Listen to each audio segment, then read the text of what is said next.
हम जवान हैं, अपनी जान 1000 बार दांव पर लगा सकते हैं, लेकिन सिर्फ देश के लिए। हेलो दोस्तों, तो आज हम एक्सप्लेन करने वाले हैं लेटेस्ट आई मूवी जवान को। जवान में शाहरुख खान का किरदार एक मिलिट्री के रूप में दिखाया जाता है जिसका नाम सत्या होता है, जो अपने देश के लिए कुछ भी कर गुजरने को तैयार होता है। सत्या के लिए पहले उसका देश था, फिर बाकी कुछ मानता था। उसके जज्बे को देखकर एक खुफिया जासूस के रूप में उसे भेजा जाता है, जहाँ पर बहुत सारी लड़कियों और महिलाओं को दूसरे देशों में बेचने के लिए रखा जाता है। लड़कियों को कैद रखने की गैंग में दीपिका पादुकोण, जिसका मूवी में नाम मोना रहता है, वो इस गैंग में उन लड़कियों पर नजर रखने और नई लड़कियों को वहां लाने में काम करती थी। मोना का इन सब चीजों से मन भर गया था और वो अपनी एक अलग दुनिया बसाना चाहती थी, लेकिन उसकी मजबूरी थी, इसीलिए ये काम उसे करना पड़ता था। फिर सत्या पहुंच तो जाता है, लेकिन उसे ये नहीं पता होता है कि लड़कियों को कहाँ रखा गया है। लेकिन वो मोना को देखता है कि मोना कुछ लड़कियों को जबरदस्ती ले जा रही होती है। फिर सत्या मोना का पीछा करता है, लेकिन जहाँ लड़कियां कैद रहती हैं वो जगह काफी खुफिया थी, इसीलिए सत्या वहाँ पहुँच नहीं पाता है। फिर कुछ दिनों बाद सत्या चाय पी रहा होता है किसी ढाबे पर, तभी उसकी नजर मोना पर पड़ती है। सत्या इस बार दिमाग से काम करता है और मोना से दोस्ती करने के लिए उसके पास जाता है। धीरे धीरे सत्या और मोना की दोस्ती हो जाती है, लेकिन जब मोना को पता चलता है कि सत्या उसकी गैंग को पकड़वाने आया है, फिर मोना अपने गुंडों से सत्या को मरवाकर जिंदा छोड़ देती है और उसे हमेशा के लिए वहाँ से जाने के लिए बोल देती है। इस गैंग का असली बॉस, जिसके नाम से भी पुलिस डरती थी, केजीएफ का रॉकी, जिसका आतंक दूर दूर तक था, वही इस गैंग का असली मास्टरमाइंड, जिसका नाम शेरा रहता है। शेरा को जब पता चलता है कि मोना एक लड़के से प्यार करती थी और वो एक जासूस था, तो शेरा मोना को बहुत मारता है और एक लास्ट वार्निंग देकर छोड़ देता है। लेकिन मोना के दिल में सत्या के लिए प्यार अभी मिटा नहीं था। फिर नियति फिर से मिलाती है सत्या और मोना को। इस बार मोना सत्या का साथ देने के लिए तैयार हो जाती है और लड़कियां जहां कैद थी उससे सारी जुड़ी हुई इन्फॉर्मेशन सत्या को बता देती है। सत्या सारी इन्फॉर्मेशन अपने मिलिट्री कमांडो तक पहुंचाता है, लेकिन उन कमांडो में एक गद्दार रहता है जिसका नाम भीष्मा था और वो सारी बातें शेरा को बता देता है। और उधर दूसरी तरफ सत्या और मोना शादी कर लेते हैं और मोना के पेट में बच्चा भी रहता है। फिर शेरा मोना और सत्या दोनों को बंदी बना लेता है और मोना को उन लड़कियों के साथ बंदी बना लेता है और सत्या को मारकर नदी में फेंक देता है। फिर नियति ने ऐसा खेल खेला कि जहाँ ये कहानी खत्म होती नजर आ रही थी, वहीं से कहानी शुरू होती है। नए सवेरे के साथ जन्म होता है मोना के पेट में पल रहे बच्चे का, जिसका नाम मोना जवान रखती है। ये मसीहा वहाँ पर कैद तमाम लड़कियों का यही करेगा इंसाफ, ये कहते हुए मोना जवान से वादा लेती है और अपनी आखिरी सांसें गिन चुकी होती है। फिर उस छोटे से बच्चे जवान को गुंडे कचरे में फेंक देते हैं, जहाँ से एक मुसलमान उठाकर उसकी परवरिश करता है और उसे आईपीएस ऑफिसर बनाता है। लेकिन जवान अपने पिता की तरह सच्चा इंसान नहीं था, उसे तो डांस और एक्टिंग का शौक था। लेकिन फिर भी जब वो आईपीएस ऑफिसर बनता है तो उसे एक मिशन पर भेजा जाता है। 25 साल पहले जब सत्या को मारकर पानी में फेंका गया था, सबको यकीन था कि सत्या मर गया है, लेकिन सत्या अभी भी जिंदा है, क्योंकि एक आदिवासी कबीले के लोग सत्या को नदी में से निकालकर उसे बचा लेते हैं। फिर सत्या बन जाता है उन सभी का मसीहा। जवान और उसकी मिलिट्री फोर्स को वहीं भेजा जाता है जहां उसके पापा सत्या और आदिवासी लोग रहते हैं, ताकि उन्हें मारकर वो जगह सरकार के हवाले कर लें। लेकिन जब जवान वहां पहुंचता है तब सत्या सफेद पट्टी में लपटा हुआ उनके सामने आता है और सारी मिलिट्री को मारकर उन्हें वापस भगा देता है। सत्या उन आदिवासियों का अब रक्षक बन चुका था, लेकिन सत्या का मकसद अभी बाकी था। सत्या उन लड़कियों को छुड़वाना चाहता था जो अभी भी शेरा के कब्जे में थी, और वो किसी तरह उन आदिवासियों की मदद से उन लड़कियों को छुड़वा लेता है। अब सत्या निकल जाता है एक नए मिशन पर, जहां सत्या को पता लगाना होता है जो मिलिट्री की सारी इन्फॉर्मेशन शेरा को देता था। लेकिन ये काम सत्या अकेले नहीं कर पाता, उसे एक सेना की जरूरत थी जो उसका साथ दे। सत्या मिलिट्री की सेना पर भरोसा नहीं कर सकता क्योंकि उसमें शेरा के आदमी थे, इसीलिए वो उन लड़कियों की सेना तैयार करता है जो शेरा के कैद में थी। लेकिन ये बात जब जवान और मिलिट्री के फोर्स को पता चलती है तो वे सब सत्या पर हमला करवा देते हैं। लेकिन जब सत्या मर जाता है तो जवान को पता चलता है कि सत्या उसी का बाप था और वो एक देश की रक्षा के लिए इस मिशन को अंजाम दे रहा था। सत्या के मरने के बाद वो उन लड़कियों में जगी हिम्मत को बुझने नहीं देना चाहता था, इसीलिए अपने पिता का मिशन अब जवान पूरा करने के लिए निकल जाता है और उन लड़कियों की मदद से मिलिट्री में छिपे शेरा के आदमियों का पता लगाता है और शेरा की की सारी इन्फॉर्मेशन निकालता है और अब होता है शेरा और जवान का आमना सामना, जिसमें शेरा जवान को बहुत मारता है और जवान बेहोश हो जाता है। लेकिन बचपन में उसने जो अपनी माँ से वादा किया था उसे याद आता है और फिर जवान शेरा और उसके बनाए गए सारे साम्राज्य का अंत कर देता है। इस तरह जवान अपने माँ से किया वादा और अपने पिता के मिशन को पूरा करता है और वहाँ की सारी लड़कियों में हिम्मत की आग को और बढ़ा देता है। दोस्तों, जवान मूवी के एक्सप्लेनेशन में बस इतना ही था। तो आपको एक्सप्लेनेशन कैसा लगा एक बार कमेंट सेक्शन में टाइप जरूर से कर देना और ऐसे ही न्यू मूवी के एक्सप्लेनेशन देखने के लिए हमारे चैनल को सब्सक्राइब करके बेल वाले निशान को ऑल पर सेट कर लेना। इससे आपको न्यू वीडियो का नोटिफिकेशन सबसे पहले मिलेगा। तो फिर चलते हैं, फिर मिलेंगे किसी नई वीडियो के साथ में। तब तक के लिए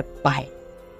जवान अपने पिता की तरह सच्चा इंसान नहीं था। उसे तो डांस और एक्टिंग का शौक था, लेकिन फिर भी जब वो आईपीएस ऑफिसर बनता है तो उसे एक मिशन पर भेजा जाता है। 25 साल पहले जब सत्या को मारकर पानी में फेंका गया था, सबको यकीन था कि सत्या मर गया है, लेकिन सत्या अभी भी जिंदा है, क्योंकि एक आदिवासी कबीले के लोग सत्या को नदी में से निकालकर उसे बचा लेते हैं। फिर सत्या बन जाता है उन सभी का मसीहा। जवान और उसकी मिलिट्री फोर्स को वहीं भेजा जाता है जहाँ उसके पापा सत्या और आदिवासी लोग रहते हैं, ताकि उन्हें मारकर वो जगह सरकार के हवाले कर लें। लेकिन जब जवान वहां पहुंचता है तब सत्या सफेद पट्टी में लपटा हुआ उनके सामने आता है और सारी मिलिट्री को मारकर उन्हें वापस भगा देता है। सत्या उन आदिवासियों का अब रक्षक बन चुका था, लेकिन सत्या का मकसद अभी बाकी था। सत्या उन लड़कियों को छुड़वाना चाहता था जो अभी भी शेरा के कब्जे में थी, और वो किसी तरह उन आदिवासियों की मदद से उन लड़कियों को छुड़वा लेता है। अब सत्या निकल जाता है एक नए मिशन पर, जहाँ सत्या को पता लगाना होता है जो मिलिट्री की सारी इन्फॉर्मेशन शेरा को देता था। लेकिन ये काम सत्या अकेले नहीं कर पाता, उसे एक सेना की जरूरत थी जो उसका साथ दे। सत्या मिलिट्री की सेना पर भरोसा नहीं कर सकता क्योंकि उसमें शेरा के आदमी थे, इसीलिए वो उन लड़कियों की सेना तैयार करता है जो शेरा के कैद में थी। लेकिन ये बात जब जवान और मिलिट्री के फोर्स को पता चलती है तो वे सब सत्या पर हमला करवा देते हैं। लेकिन जब सत्या मर जाता है तो जवान को पता चलता है कि सत्या उसी का बाप था और वो एक देश की रक्षा के लिए इस मिशन को अंजाम दे रहा था। सत्या के मरने के बाद वो उन लड़कियों में जगी हिम्मत को बुझने नहीं देना चाहता था, इसीलिए अपने पिता का मिशन अब जवान पूरा करने के लिए निकल जाता है और उन लड़कियों की मदद से मिलिट्री में छिपे शेरा के आदमियों का पता लगाता है और शेरा की सारी इन्फॉर्मेशन निकालता है। और अब होता है शेरा और जवान का आमना सामना, जिसमें शेरा जवान को बहुत मारता है और जवान बेहोश हो जाता है। लेकिन बचपन में उसने जो अपनी माँ से वादा किया था उसे याद आता है और फिर जवान शेरा और उसके बनाए गए सारे साम्राज्य का अंत कर देता है। इस तरह जवान अपने माँ से किया वादा और अपने पिता के मिशन को पूरा करता है और वहाँ की सारी लड़कियों में हिम्मत की आग को और बढ़ा देता है। दोस्तों, जवान मूवी के एक्सप्लेनेशन में बस इतना ही था। तो आपको एक्सप्लेनेशन कैसा लगा एक बार कमेंट सेक्शन में टाइप जरूर से कर देना और ऐसे ही न्यू मूवी के एक्सप्लेनेशन देखने के लिए हमारे चैनल को सब्सक्राइब करके बेल वाले निशान को ऑल पर सेट कर लेना। इससे आपको न्यू वीडियो का नोटिफिकेशन सबसे पहले मिलेगा। तो फिर चलते हैं, फिर मिलेंगे किसी नई वीडियो के साथ में। तब तक के लिए बाय।